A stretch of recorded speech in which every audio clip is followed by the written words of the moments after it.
কি সমস্যা আপনার? জি কোনো সমস্যা নাই তো ম্যাম, আপনার একটা কেকের অর্ডার ছিল। জি আমি জানি আমার কিসের অর্ডার ছিল। এখন আপনি বলেন আপনার কি কোনো টাইম সেন্স নাই? কেকটা আমি সকালবেলা অর্ডার করছি, এখন অলমোস্ট বিকেল। এখন কেকটা যদি নষ্ট হয়ে যায় না, আপনার কিন্তু খবর আছে। এখানে তো আমার কোনো ফল্ট নাই ম্যাম, আমাকে যখনই ডেলিভারি করতে বলছে আমি তো তখনই। এই থামেন তো, আপনি আপনি কোনো কথাই বললেন। টুকটুকি চলো তো আমরা গিয়ে কেকটা কাটি।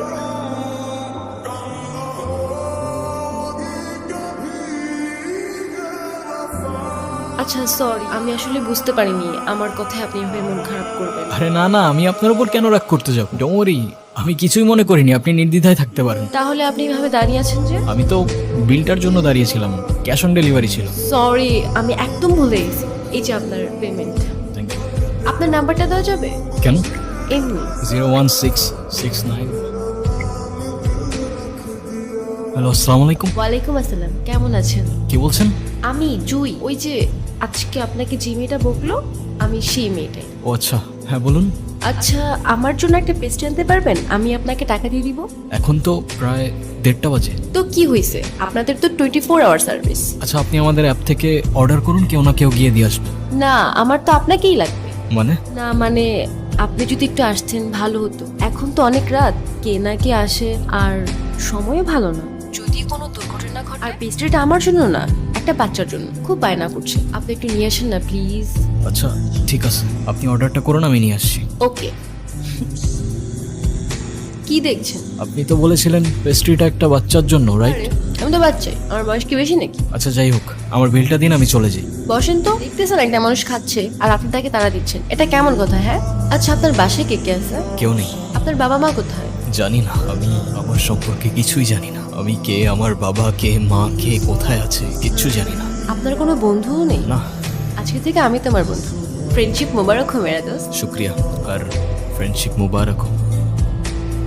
আরে তুমি এখানে? এলাম তোমাকে দেখতে। আমাকে দেখতে? হ্যাঁ, আর কত কাজ করবা? হ্যাঁ, এত টাকা নিয়ে কোথায় যাবা? কোথায় আর যাবো? কিন্তু আমাকে তো যেতে হবে। কোথায় যাবে তুমি? আমাদের বাড়িতে। ও আচ্ছা, যাও ঘুরে আসো, ভালো লাগবে। ঘুরে আসো আবার কি? তুমিও তো যাচ্ছ আমার সাথে। আমি কেন যাব? তোমাকে আমার সাথে যেতে হবে। আরে না, কি বলো, আমি গিয়ে কি করবো? আমি এত কিছু জানি না, মা তোমাকে সাথে নিয়ে যেতে বলছে। আচ্ছা, এবার না হয় তুমি গিয়ে ঘুরে আসো, আমি পরে কখনো যাব। না, তোমার এক্ষুনি যেতে হবে আমার সাথে, আমাদের সরিষা বাড়ি। কোথায় বললে? সরিষা বাড়ি, আমাদের বাড়িতে।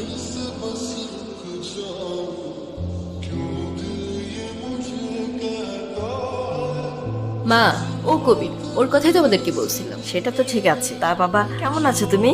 আসতে কষ্ট হয়নি তো? জি আলহামদুলিল্লাহ ভালো, আর না আসতে একদমই কষ্ট হয়নি। আপনারা সবাই ভালো আছেন তো? ভালো আছি। জোর মা, ওরা অনেক দূর থেকে এসছে, ওদের জন্য খাবারের ব্যবস্থা করো। হ্যাঁ তো, আমার কত রান্না পড়ে আছে। তুই আমার সাথে চল, ওর রুমটা সুন্দর করে গুছিয়ে দিবি। হ্যাঁ, চল। আয়। তাহলে তুমি একটু রেস্ট করো, আমার আবার গ্রামে জরুরি একটা সালিশ আছে, আমি ওটা সেরে আসতেছি। হ্যাঁ, ঠিক আছে আঙ্কেল। আরিয়ান, কে আরিয়ান? আপনি আরিয়ান না? আপনার মাথায় যদি কোনো সমস্যা না থেকে থাকে, আই গেস আপনার কানে সমস্যা আছে। একটু আগেই তো বলে গেল আমার নাম, আমি কবির। ওইটা তো ওরা জানে, আসল পরিচয় দেন। আপনি কে? আমি অতৃপ্ত আত্মা, ভ্যাম্পায়ার, ভূত। হ্যাঁ, তোমাদের কথা শেষ হলে চলো তোমার রুমটা দেখিয়ে দিই। হ্যাঁ চলো চলো। কি দেখছো? সবকিছু কেমন যেন পরিচিত লাগছে, মনে হচ্ছে এখানে এই গ্রামে আমি আগেও এসেছিলাম। তাই নাকি? তো কবে এসেছো শুনি? জানি না। ও সব জানে, না জানা ভান ধরছে। স্যার ওরে কি খাইয়া দিমু? এখন কিচ্ছু করতে হবে না, সময় সুযোগ মতো সবকিছু আমি দেখবো। তুই খালি ওর দিকে নজর রাখ। ঠিক আছে স্যার। আচ্ছা চলো, তোমাকে গ্রামটা ঘুরে দেখাই। হ্যাঁ চলো চলো। চলেন চলেন। তোমরা কোথায় যাচ্ছ? ওই যে গ্রাম ঘুরাইতে। তোমাদের কোথাও যেতে হবে না, আমি সব চিনি। চলো। এই গ্রামে আমাদের শত্রুর অভাব নাই, ছোট স্যারের আদেশ আছে। আপনার 1 লাখ কোথাও যাইতে দেওয়া যাবে না। উফ, বিরক্তকর। কেমন লাগছে আমাদের গ্রাম? সুন্দর, আই মিন অসম্ভব সুন্দর। তাহলে তোমাকে এত আনমনে লাগছে কেন? জানি না, তবে এখানে আসার পর থেকে কেমন যেন সবকিছু এলোমেলো লাগছে, কিছুই বুঝতে পারছি না। কেন? সেটাও জানি না। এখন এত কিছু চিন্তা বাদ দাও, সন্ধ্যা হয়ে যাচ্ছে, বাড়ি যেতে হবে। চলো। সন্ধে হলেই বাড়িতে যেতে হবে কেন? কারণ আমাদের এখানে সন্ধ্যা নেমে আসলে ভূত আসে। হ্যাঁ? বিশ্বাস করো না তো? হুম, ওয়েট। অনেক ভয় পেয়ে গেল। আচ্ছা চলো। তোরে কি বলছিলাম মনে আছে? সেই জন্যই তো গিয়েছিলাম কাকাবাবু। তাদের মধ্যে দেখি মধুর সম্পর্ক। জি স্যার, জুই ম্যাডাম আর কবির স্যারের মধ্যে মনে হয় প্রেম ঘটিত কোনো সম্পর্ক আছে। কবির নাকি আরিয়ান? আরিয়ান কেমন হয় কন দেখি? আমরা তো নিজেরা। ওর দিকে খেয়াল রাখ, কোনো রিস্ক নাও যাবে না, সুযোগ পয়সা সবই করতে হবে। ঠিক আছে। শহরে থাকি কি না কি খাস আল্লাহ জানে। সারাক্ষণ আমার টেনশন লেগেই থাকে। এই নে পেট ভরে খা। সঞ্জয়, নতুন মেহমান নিয়ে আসছস, একটু সাবধানে থাকিস। আমাদের তো শত্রুর অভাব নেই, যে কোনো সময় যে কোনো কিছু হয়ে যেতে পারে। তুই যে কি বলিস না ছোট, আমাদের আবার শত্রু কোথায়? হ্যাঁ, গ্রামের সবাই আমাদের কত ভালোবাসে। তাছাড়া কেউ জেনে শুনে আমার কিংবা আমার মেহমানের কোনো ক্ষতি করবে না। বাবা কবির, আমাদের গ্রামটা তুমি কেমন দেখলে? আপনাদের গ্রামটা বেশ সুন্দর, তবে আমার কেন যেন মনে হচ্ছিল এখানে আমি আগেও এসেছি। সবকিছু কেমন যেন আপন আপন মনে হচ্ছে। ঢাকায় তোমার কে কে আছে আর তুমি করো কি? একটা রেস্টুরেন্টে জব করি, একাই থাকি। পরিবার বলতে তেমন কেউ নেই, অনাথ বলতে পারে। অনাথ কেন বলছো? আমরা আছি না। আমাকে কি তোমার মায়ের মতো মনে হয় না বাবা?